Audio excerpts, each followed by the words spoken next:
నమస్కారం అండి. నా పేరు షేక్ హజరత్. మనిషి ఒక జీవితాన్ని ఎలా ఉపయోగిస్తున్నారో అర్థం కావటంలా.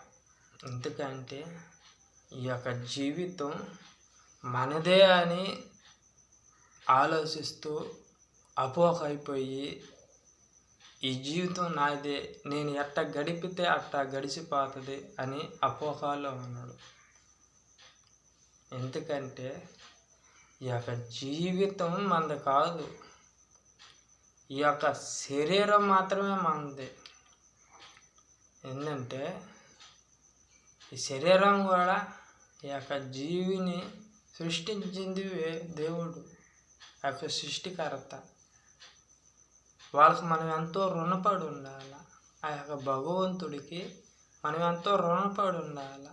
ఈ యొక్క రుణబంధం అనేది 4 భాగాలుగా విభజించాలి.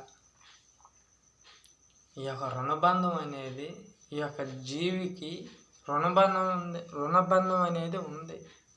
అది తెలియక చాలామంది ఇదే జీవితం అనుకొని చేస్తా ఉండరు. కానీ ఆ యొక్క ఒక పని చేస్తే ఒక లెక్క పక్క అనేది ఉండాలి. అలాగే ఈ యొక్క జీవికి కూడా ఒక లెక్క అనేది ఉంది. ఆ లెక్క మనం ఎప్పుడు ఎక్కడ చెప్పాలో అది అందరికీ తెలుసు. కానీ అదంతా మర్చిపోయి ఇదే జీవితం, ఇలాగే ఉంటుంది, ఇదే శాశ్వతం అని అపోహ పడిపోతున్నారు. కానీ జీవితం, మీరు ఊహించిన జీవితం అదే, కానీ రియల్ జీవితం అయితే అది కాదు. రియల్ జీవితం అయితే ఊహించిన జీవితం వేరు, రియల్ జీవితం వేరు. ఎందుకంటే రియల్ జీవితం తెలుసుకొని జీవించాలంటే అందరికీ సాధ్యమయ్యే పని కాదు. కొంతమందికి అవుతుంది, జీవిస్తున్నారు కూడా. జీవితం అంటే ఇదే, ఇలాగే జీవించాలా, ఇలాగే జీవిస్తా అని అనేవాళ్ళు కూడా ఉండరు. జీవితం ఏముందలే, ఎలా జీవించినా ఎలా గడిపేసినా సరిపోతుందిలే అని జీవించే వాళ్ళు కూడా ఉన్నారు. వాళ్ళని మనం తప్పు పట్టబడలే, ఎవరైనా మనం తప్పు పట్టబడలే. ఎందుకంటే నీళ్ళల్లో చేపల్లాగా భగవంతుడు మనల్ని ఇక్కడ వదిలేశాడు. వాళ్ళలో చిక్కుంటున్నారు, తప్పించుకొని తిరిగే వాళ్ళు తప్పించుకొని తిరుగుతూ ఉండరు. కానీ ఏదో ఒక రోజు వాళ్ళకైతే చిక్కగా తప్పదు. అటువంటి జీవితం మనది. కానీ మనం ఎవరెవరికే రుణపడి ఉన్నాము. ఫస్ట్ సృష్టికర్త, తర్వాత తల్లిదండ్రులు,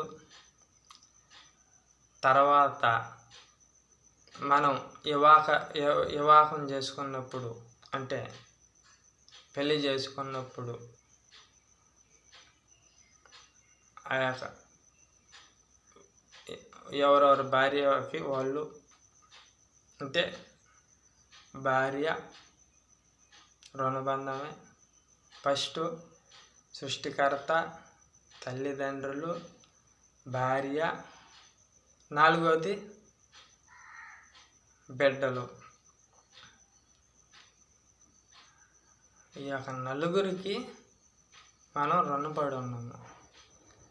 ఈ యొక్క నలుగురికి మనం కరెక్ట్గా రుణపడిగా వస్తూ ఉంటే నీ యొక్క జీవితం చెప్పబడలే. నేను ఆడ లెక్కాల పక్కాలే.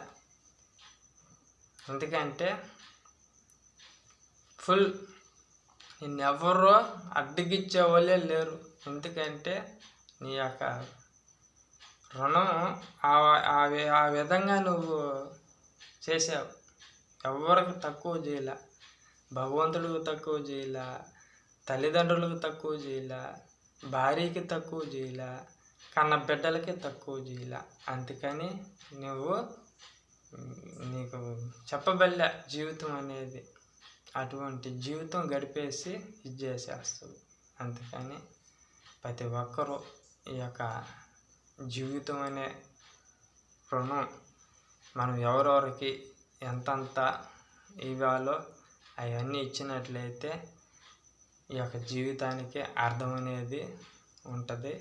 కాబట్టి ఈ వీడియోలో ఏదన్నా తప్పు మాట్లాడుంటే క్షమించండి. నమస్కారం.